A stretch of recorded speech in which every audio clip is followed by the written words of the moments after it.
এখন তারা একটা মানে প্ল্যান তৈরি করে ফেলছে যে এই হিন্দু নির্যাতনের কাহিনী তৈরি করে বাংলাদেশের বিভিন্ন এলাকায় আওয়ামী লীগের নেতারা বর্ডার পর্যন্ত নিয়ে যাচ্ছে, বর্ডার খুলে দেবো।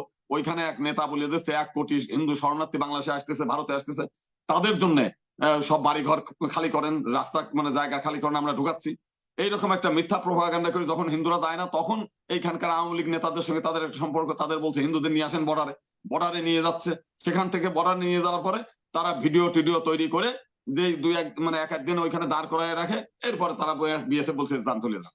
এই যে বর্তমানে শেখ হাসিনার যে কি বলে লজ্জাজনক পতন, এই ঘটনা কিন্তু আরো, এটার রেশ কিন্তু অনেক পিছন থেকে। বাংলাদেশের জনগণ গত 2-3 বার তারা কিন্তু কোনো ভোট দিতে পারে নাই, এবং এই দেশের হাজার হাজার মানুষ মানে নেতা তাদেরকে সেই আয়না ঘর গুম খুন করে জেলের মধ্যে ঢুকায় তারা এক নায়কতন্ত্র কায়েম করেছিল, এবং এটার পিছনে সহায়তা করেছিল আমাদের পাশের একটি দেশ। তো তাদের মানে ক্ষমতায়িত হয়ে এরা ধরাকে সরা জ্ঞান করে দেশের জনগণের মূল্যায়ন না করে তারাই একমাত্র, তারই বাপ পিতার দেশ, অন্যরা কেউ কিছু না, এইরকম একটা হম্পি ধম্পি তাদের মধ্যে ছিল। তো যাই হোক, যেখানে এই দেশের যারা নির্যাতন মানে অন্যান্য রাজনৈতিক দল যে কাজটা করতে পারে নাই, সেখানে ছাত্ররা প্রথম শুরু করে দিয়ে পরবর্তীকালে ছাত্রদের সঙ্গে অভিভাবক সাধারণ জনতা একসঙ্গে এই ডিক্টেটর শেখ হাসিনাকে পতন ঘটায়। সে পালিয়ে যেতে বাধ্য হয়ে তার তখনই এই ছিল যে এখান থেকে ভারতে যাবে, সেই রাতেই সে অন্য একটি দেশে চলে যাবে। কিন্তু ঘটনাক্রমে দেখা গেল যে তার পরপরই যখন আমেরিকা তার ভিসা ক্যান্সেল করে দিয়ে গেল, সে মনে করছিল যে এইবার ব্রিটেনে যাবে, ব্রিটেনে তার বোনের মেয়ে সেখানকার এমপি এবং মন্ত্রী, বর্তমান সরকারের এমপি, তো সেখানেও ব্রিটেন সরকার তাকে নিতে অস্বীকার করলো। এরপর বেলজিয়াম অস্বীকার করলো, এরপর ইউরোপিয়ান ইউনিয়ন তো আগেই না করে দিয়েছে। পৃথিবীর কোনো দেশ নাই শেষ পর্যন্ত সৌদি আরব নিতে অস্বীকার করলে এখন ভারত দেখলো যে একে নিয়ে আমরা কোন ঝামেলায় মানে পড়লাম, এখন একে আমরা কেন রাখবো। তো এইরকম একটা পরিস্থিতিতে এখন যে জিনিসটা মানে শুরু হলো সেটা হচ্ছে যে শেখ হাসিনাকে কিভাবে আবার বাংলাদেশে পুশব্যাক করা যায়, এইটার একটা ইস্যু তৈরি করার জন্য আপনি যদি আপনার এর আগে তো আমি বহুবার আপনার এখানে এসেছি, কুমিল্লার যে ঘটনা কিছুদিন আগে, কুমিল্লার ঘটনার এমন একটা মন্দির ছিল না কুমিল্লা শহরে যে মন্দির ভেঙে চুরিয়ে গুড়িয়ে দেওয়া হয়নি। প্রতিটি হিন্দু বাড়িতে হামলা হয়েছে, মন্দিরগুলো তছনছ করে দিয়েছে। সেখান থেকে চাঁদপুর থেকে একেবারে চৌমোহনী পর্যন্ত, চৌমোহনীতে বিশাল বিশাল বড় বড় মন্দির, সেই মন্দিরগুলো একেবারে মানে করে ফেলছে, ধুলায় মিশিয়ে দিয়েছে, সেই রকমের মন্দিরগুলো পুড়িয়ে দিয়েছে। তো সেই রকম ঘটনার যে ঘটছে, এর আগে নাসিরনগরের ঘটনা, গ্রামকে গ্রাম জ্বালায় দিয়েছে, এর আগে অভয়নগরে গ্রামকে গ্রাম জ্বালায় দিয়েছে, এর আগে সেই চট্টগ্রামের চকরিয়ায় মানে একসঙ্গে 12টা মন্দির 50টা হিন্দু বাড়ি পুড়িয়ে দিয়েছে। সেই ঘটনার তুলনায় এইটা কিন্তু কিছুই না। সারা বাংলাদেশে 64 জেলার মধ্যে 27টি জেলায় শুধু আওয়ামী লীগের কিছু হিন্দু নেতা এবং হিন্দু নেতাদের বাড়ি, এইরকম একটা ঘটনা, হিন্দু নেতাদের বাড়ি এবং কিছু আর হচ্ছে উত্তরবঙ্গের কিছু মন্দির, যে মন্দিরগুলোতে একেবারে অরক্ষিত মন্দির, দিনে এরা হয়তো ওই যে কালী মন্দির এই মন্দির সেইগুলো রাতের অন্ধকারে কে বা কাপুরায় দিয়েছে। এর আগে আমরা 2012 সালে আমরা দেখেছি ওইখানে বালিয়াডাঙ্গিতে 12টা মন্দিরে 14টা, 2012 না 2023 সালে 14টা প্রতিমা ভাঙচুর, সেটা নিয়ে আমরা অনেক মিছিল মিটিং বিক্ষোভ প্রতিবাদ করেছি। এরপরে দেখা গেল যে ওখানকার এমপি দবির উদ্দিন সাহেব, সেই দবির উদ্দিন সাহেবের লোকজন মিলে ওইটা ভেঙে প্রতিপক্ষকে ঘায়ল করতে চেয়েছে, দবির উদ্দিন আওয়ামী লীগের লোক। এবং এই যে কুমিল্লার ঘটনায় সেটা বাহার সাহেবের নেতৃত্ব হয়েছে। এরপরে বিভিন্ন এলাকায় যেখানে প্রত্যেকটি ঘটনায় আমাদের দেখছি, সেই রংপুরের যে পীরগঞ্জ 2টা গ্রাম একেবারে জ্বালায় গেছে, সেইখানে এক হাতে নাতে ধরা পড়ছে যুবলীগের নেতা। তো প্রতিটি ঘটনার পিছনে আমরা দেখেছি আওয়ামী লীগ। এবং এর আগের যদি আমরা একটু আগে যাই, 2001 সালে যখন বিএনপি ক্ষমতা আসে, তখন ভোলা থেকে আরম্ভ করে সারা বাংলাদেশে বিশেষ করে দক্ষিণাঞ্চলে ব্যাপকভাবে হিন্দুদের উপর হামলা হয়। সেইটা নিয়ে মুনতাসির মামুন, শাহরিয়ার কবির ভলিউম বই, সেটা নিয়ে সেই বিভিন্ন ডকুমেন্টারি তৈরি করে বিশ্বব্যাপী প্রচার করে এমন একটা বোঝাইলো যে আওয়ামী লীগ ছাড়া হিন্দুদের আর কোনো উপায় নেই, আর কোনো জায়গা নেই। শেষ পর্যন্ত সেইটা নিয়ে আমরা বিএনপি জামাতের কাছে সেই সময় বিচার চাইলাম, তারাও বিচার করলো না। পরবর্তীকালে আওয়ামী লীগ ক্ষমতায় আসলে 2006 সালে তাদের কাছে বিচার চাইলাম, সেটাও বিচার করলো না। পরবর্তীকালে হাইকোর্টে একটি রিট হয়, সেই রিটের ফলে হাইকোর্ট এই আমাদের যে বর্তমান রাষ্ট্রপতি শাহাবুদ্দিন সাহেব, তাকে কমিশন করে, তাকে প্রধান করে আরো 2 জনকে দিয়ে কমিশন করে একটা কমিশন গঠন করলে তারা 25,000 অভিযোগ পায়। 25,000-এর মধ্যে সম্ভবত সেটা হচ্ছে যে যার মধ্যে আওয়ামী লীগের নেতা কর্মী সরাসরি জড়িত, সেগুলো বাদ দিয়ে আপনার 5,000 তারা রিপোর্ট পেশ করে। সেই 5,000 রিপোর্ট কোর্টে জমা হয়, সেগুলো গেজেট হয় এবং কোর্ট বলছিল সেগুলোর বিচার করতে। এরপরেও আওয়ামী লীগ সরকার সেগুলোর বিচার করেনি।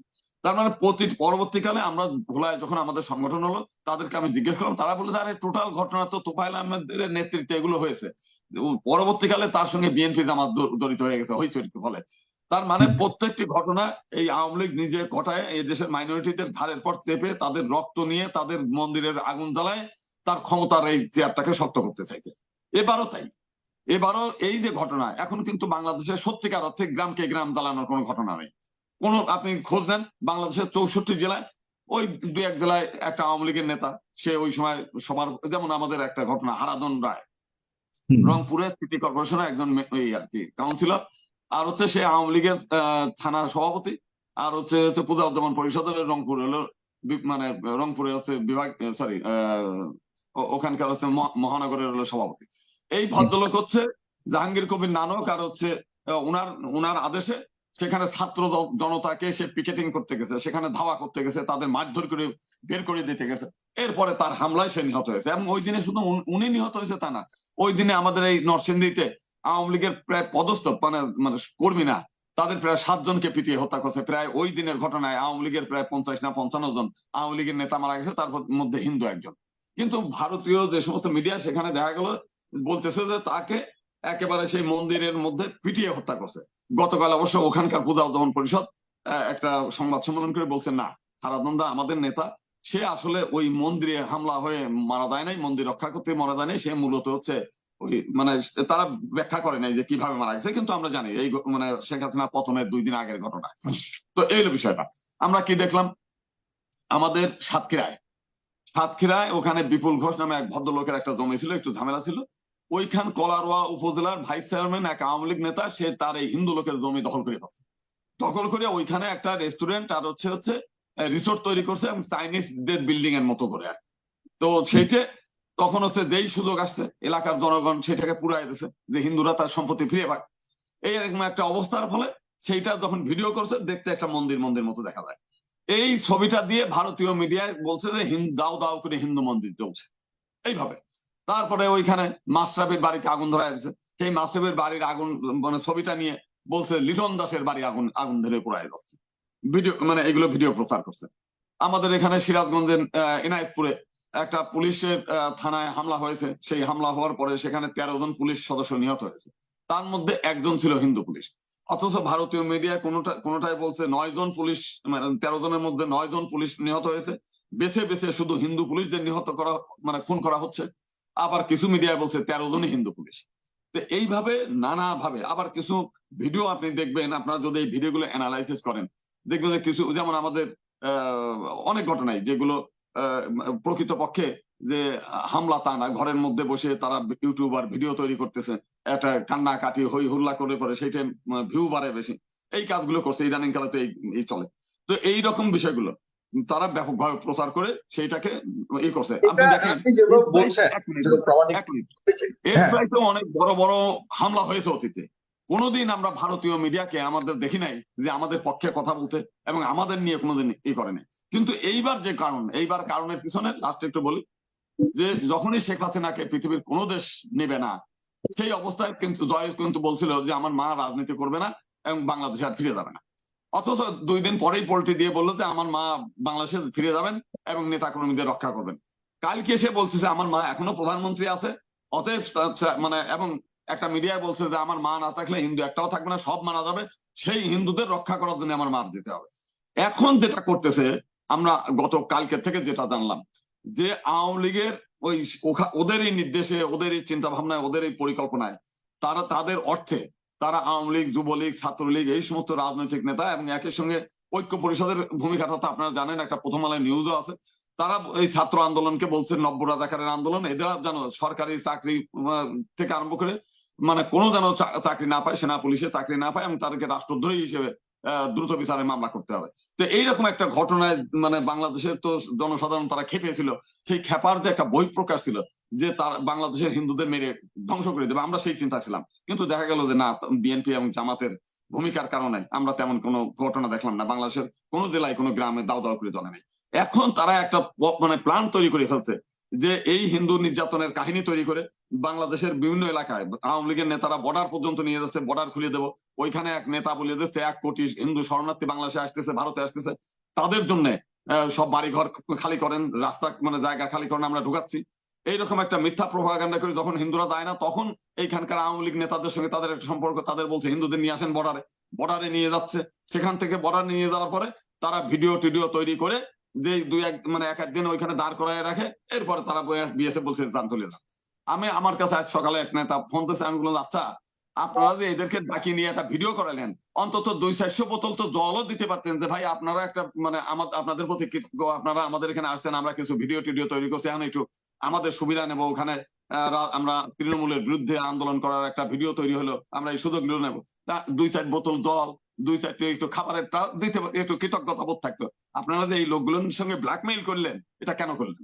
তার মানে টোটালি ভণ্ডামি করে আমাদেরকে এই এর আগের থেকেই কোনোদিন বাংলাদেশের হিন্দুদের নিয়ে তাদের কোনো চিন্তা ছিল না, এখনো পর্যন্ত নাই। আজ গতকালেও অমিত শাহর সঙ্গে আমরা শুভেন্দু অধিকারী দেখা করছে, অমিত শাহ স্পষ্ট করে বলছে চুপ থাকেন। বাংলাদেশের হিন্দুদের নিয়ে তার কোনো ভূমিকা নাই। শেখ হাসিনাকে তারা কেমনে নিরাপত্তা দেবে, শেখ হাসিনাকে কেমনে করে দেবে, সারাক্ষণ টেলিভিশন চ্যানেলগুলো সেইগুলো নিয়ে ব্যস্ত আছে। আমার কথা হচ্ছে যে শেখ হাসিনাকে তারা বাংলাদেশে ঢোকাবে কি হিন্দুদের রক্তের উপর দিয়ে, হিন্দু মন্দির পুরাই দিয়ে, তারপরে আমাদের ধ্বংস করা দিয়ে? আমরা কোনো মতে এই কাজগুলো আমরা করতে দেবো না। এবং আমরা মনে করি যে বাংলাদেশের হিন্দু সম্প্রদায়ের অতীতে বহু এই আওয়ামী লীগের ফাঁদে পা পড়ে, আপনি যদি 92 সালের যে কথাটা বললাম বাবরি মসজিদের ঘটনায়, সেখানে মতিউর রহমান রেন্টু, শেখ হাসিনার পিএস, তার লেখা একটা বই আছে আমার ফাঁসি চাই, আপনি নেটে সার্চ দেন, সেই বইয়ের মধ্যে 64, 65, 66 পাতার মধ্যে সে বলছে শেখ হাসিনার নির্দেশে, শেখ হাসিনা সেই সময় 5 লাখ টাকা দিয়েছে, সেই টাকা দিয়ে আমি প্রথমে ঢাকার বিশ্ববিদ্যালয় শিববাড়ি মন্দির, পরে ঢাকেশ্বরী মন্দির, এরপরে রামকৃষ্ণ মিশন, এরপরে গৌরী মঠ শহর, ঢাকা শহর প্রত্যেকটি মন্দিরে আমি আগুন ধরাই দিয়েছি।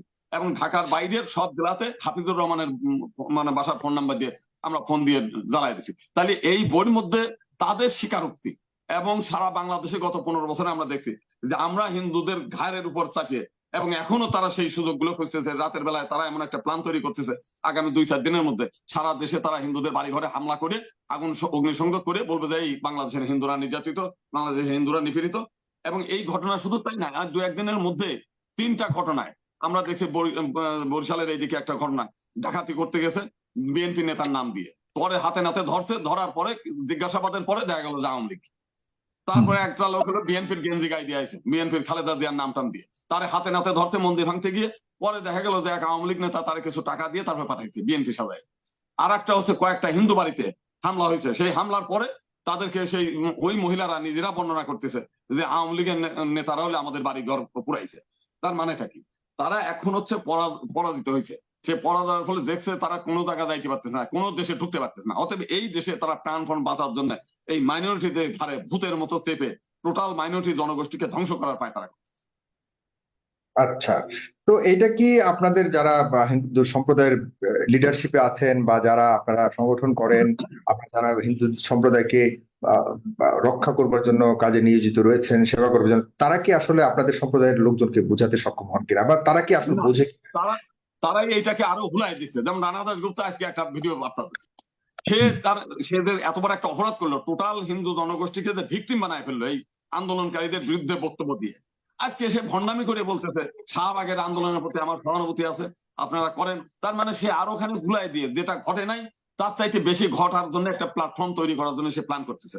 আমরা করতেছি যে সরকার এখন যেহেতু হয়েছে, এই সমস্ত ভণ্ড, এই সমস্ত প্রতারক এবং আওয়ামী লীগের প্রেতাত্মা যেগুলো, এইগুলোর যেন সরকারের কোন স্তরে এদের যেন ঢুকতে না হয়। আগামী দিনে যে আইন শৃঙ্খলা কমিটি হবে, এই ঐক্য পরিষদ, পূজা পরিষদের নেতারা বিভিন্ন জেলা কমিটিতে স্থান পাবে, সেখান থেকে যেন বন্ধ করে দেয়। এই যে আমরা শুনছি যে বঙ্গভবনে এই ভণ্ডদের একজনকে নিমন্ত্রণ করে নিয়ে গেছে, যারা এই সরকারের চরম বিরোধী, যারা এই সরকারকে বন্ধ করার নস্যাৎ করার জন্য রাস্তায় বসে পিকেটিং করেছে, অথচ তাদেরকে ডেকে নিয়ে বিভিন্ন জায়গায় নিয়ে যাচ্ছে।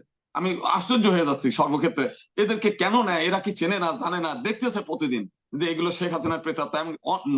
যদি একটা নৈতিক সমর্থন ছিল কোনো অসুবিধা ছিল না, অনৈতিক ভাবে শুধু নিজেদের ব্যক্তিগত সুবিধা আদায় করার জন্য হিন্দুদের কোনো কমিউনিটি তারা নেতা না, শুধু ব্যক্তিগত ভাবে টাকা নিয়েছে। এই যে তাদের টাকা একটা অফিস কিনছে, প্রতি মাসে মাসে সেখান থেকে টাকা পাইতো, সেই টাকায় মিছিল মিটিং করছে, এবং এখনো তাদের টাকায় তারা এই দেশের মধ্যে একটা অস্বস্তিকর পরিস্থিতি এবং নৈরাজ্যকর পরিস্থিতি তৈরি করার চেষ্টা করতেছে, এবং প্রত্যক্ষ ভাবে তাহলে তাদেরকে যদি মানে আমাদের এখন আইন শৃঙ্খলা বাহিনী যদি তাদেরকে না ধরে, আমার তো উচিত হচ্ছে আমার মতে যে তাদের ধরা উচিত এবং স্পষ্ট করে বলা উচিত বাংলাদেশের কোন কোন জেলায় কোন কোন বাড়িতে হামলা হয়েছে তার তালিকা দেন, আমরা ব্যবস্থা নিচ্ছি, আপনারা এই নৈরাজ্যকর পরিস্থিতি বন্ধ করেন। সারা বাংলাদেশের যতগুলো ঘটনা ঘটে সব মিলেও তো এক নাসিরনগরের ঘটনা সমান না।